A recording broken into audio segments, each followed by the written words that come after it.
Welcome back to the Hockey Shop Source for Sports. I'm down here in Goalie Utopia with Cam Matwiv, and we have, it's like Christmas in October. New gear, new stuff. Brian's, Optik, 3. It's been, how long has it been since we had a new product from Brian's? Is this 2 years? Genetic 5 wasn't last year. Pandemic, time is a flat circle and all that stuff. They didn't go through their regular cycles, but exciting day today because they do have the new Optik 3 line. Cam, rather than me keep talking, walk us through what's new, what's improved, what's different. What can we expect out of the Optik 3? Let's start with the pads. Ladies and gentlemen, the Brian's Optik 3 leg pad, now featuring Brycore material. So that is their carbon-enhanced HD triple layered foam. And that's just in the thigh rise? Correct. You're looking in this portion here. So quite a bit more rigidity, a bit more of a solid top to the pad. Again, we're trying to prevent some of that trapdoor action basically happening in terms of those 5-hole shots. Very rigid. This is their stock max core. Actually, all the pads that I have in front of me are their max core. It would definitely be the preferred, way to order the pad. They do still have their flex and fly option if you are looking for something a bit softer. But like I said, I think this iteration would be its best. A pad that's designed to be a little stiffer, a little straighter, makes sense to order it in that max core construction. But as you said, the other options are there. Nice soft boot. Yes. Flex in the boot, but stiffness up top. You talked about the Brycore construction. Obviously, we've talked about it before. You used to be able to sort of custom order all your different brakes. If you went to the max brake in the thigh rise, started nice and flexible, but over time it could become, as you said, a little bit of that open and shut trapdoor. Puck hits it and maybe gets through. Certainly not happening with this thigh rise construction. Okay, other changes, Cam. So again, straighter. Mm-hmm. In terms of the angle and the brake, less curve like we would expect in a genetic line. From the knee up, it's a pretty straight pad, stiffer pad, soft boot. What else we still got the Opti slide? Correct. Which is, of course, their primo material, genius. It was a high wear material to start with, something they used in their high wear areas in the past. They realized it would also be a hell of a sliding material. And to be honest, it's one of the better ones that's out there. Feedback we've had from testers that have used past models with primo, slides like a hot damn. There you go. You heard it here. So on the back side, this is where we do start to see some of the changes from Optik 2 now to 3. Starting off with the strapping. So the outer calf strap has now been changed to a nylon, a bit more security. Obviously, adjustment internally, still be able to Velcro that down and, get that fit that you're looking for. So if you want a little tighter, you can crank it up. If you want a little looser, you can leave it loose. I like it. Nice, big, removable calf pillow. Not legal in the National Hockey League, I would suspect, but for those of us in beer league, that can give you a nice sort of support when you're down in the butterfly and help you seal the ice. Correct. Now, we actually look into one of their older smart straps, the return. So this guy would have been from, Sub-Zero, the original. First couple iterations of genetic, we saw that separated smart strap calf. We found it's just in terms of your fit and dialing it in. It was more requested by the pros, more requested by their college guys, so they brought it back and popped it on the pad. And a lot of adjustability here. Not only can you attach it at various points on this pad on the inside, but as you see on the inside, the bottom edge, the bottom sort of where the edge of the pad where it hits the ice, there's adjustability with the plastic straps in terms of how long or how tight you want that. You can adjust it, sort of sit a little higher on the calf if you want it tighter, a little lower down, sort of below your calf if you want a bit of a looser fit on the bottom. And I like that they've segmented that inner edge so it gives you sort of a nice wrap around the bottom edge. You get that flexibility. So flexibility is important. We still have the attachment point for their basically rotation strap. Not something stock on the pad, but can be ordered. Can also be custom ordered. It's just part of the selection. Their rotation strap, of course, much like, the one we go back to is the Professor strap. Right. Ben Scribbins and that idea of having a strap that'll go around the top of the calf and you can secure the pad tight, hold it up a little higher on the leg. Nice. Again, to me, some people love it. I know goalies that aren't big fans. So I love the fact that it's something you can add, but not something that you are committed to with the Optik 3. Yes, exactly.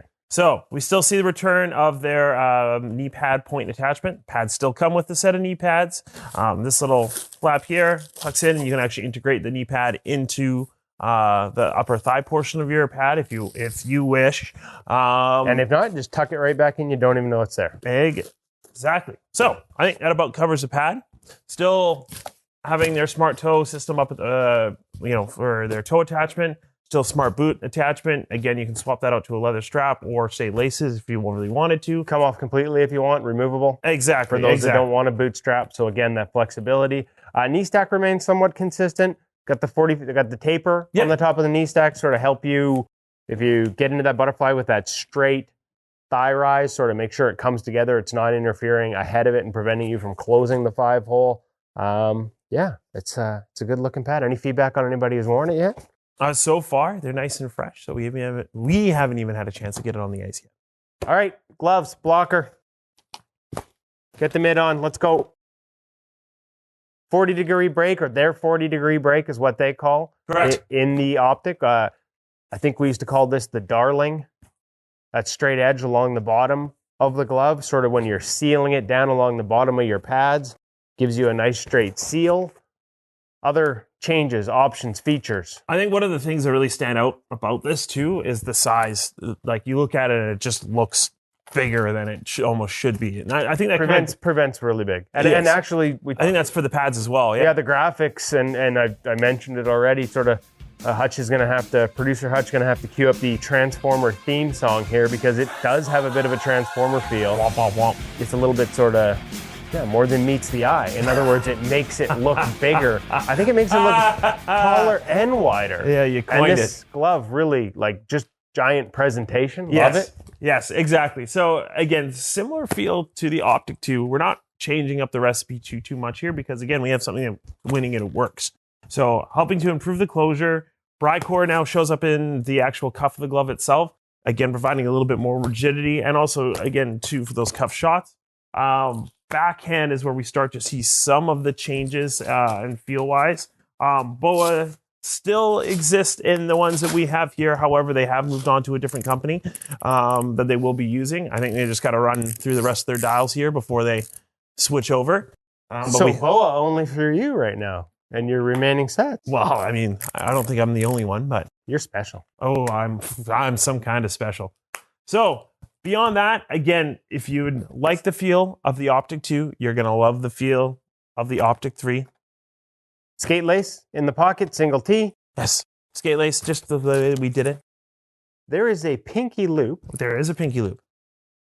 But the fingers, and there is an adjustable strap across the top in terms of how much, I always like this feature in the Brian's glove, the fact that you could crank it, just a simple adjustment if you want to have those fingers locked in. But interesting, we've got index and middle finger slots, but then the bottom two fingers are actually independent. There's not separate slots. You still have the pinky loop you can stick your pinky into, but as you can see here, this is actually one compartment for the bottom. So you get that sort of, again, the hand sort of, that pinky can move up if you leave that pinky loop sort of into the top of the fingers and just give you your maximum strength closure. Correct. They call it 40 degree.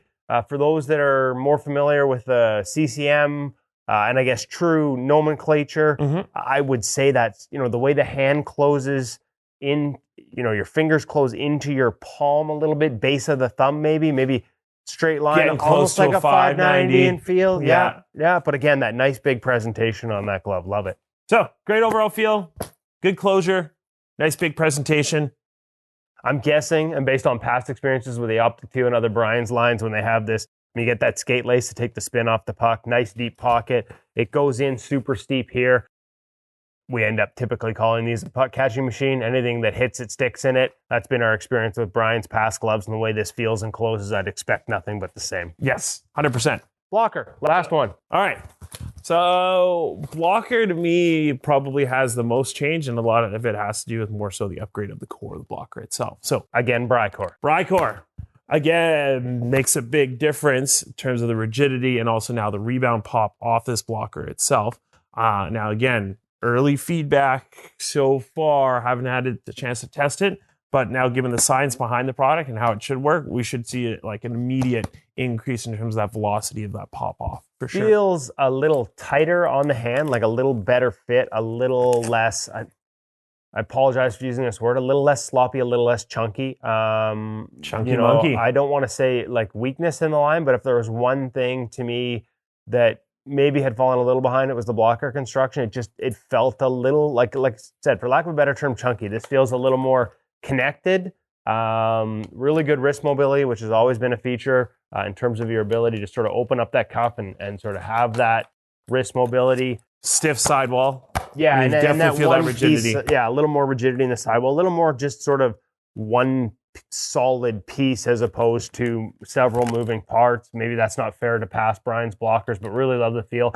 Interesting, the hand appears to be moved up the board. In other words, your hand sits higher in this blocker relative to the board, which means it gives you sort of more reach, more the blocker's position below your fingers, which should allow you to have a little more extension reaching out rather than having more of the blocker up here. But of course, that means a little less blocker when you're trying to get the high stuff. There's more of it down low than at top. So something you have to be aware of. It feels like, I'm guessing, it's not a huge difference, but typically it's about an inch between a middle board and a high hand position. And that's what it feels like here. Yeah, exactly. I mean, you covered most of it. I mean, hey, at that point, I didn't even need to talk about the blocker. It was all you. You're just that excited about it.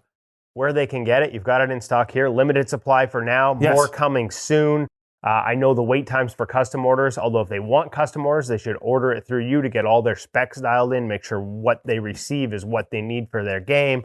But we're looking at about 24 weeks on the custom orders right now. So, get your order in for next year. Darn near half a year. But you have it in stock for people that want to try it now. Where can they get a hold of you with any questions about sizing and options and custom orders if they want them? 604-589-8299 or 1-800-567-7790. That's Cam. This is the Hockey Shop source for sports, thehockeyshop.com. That's your new Brian's Optic 3 line. If you have any questions, make sure you call him. And remember, even if Cam doesn't answer, the rest of the staff down here, they don't just pull. I don't work every day. So, somebody else picks up the phone. We're trying to get him in here a little more often. But the rest of the staff all plays the position, all has the same passion for the position as Cam does. It's not just bunch of high school kids off the street. If you're talking to somebody in the goal department, they play goal, they know it, and they can help you get set up with gear that will help you be better.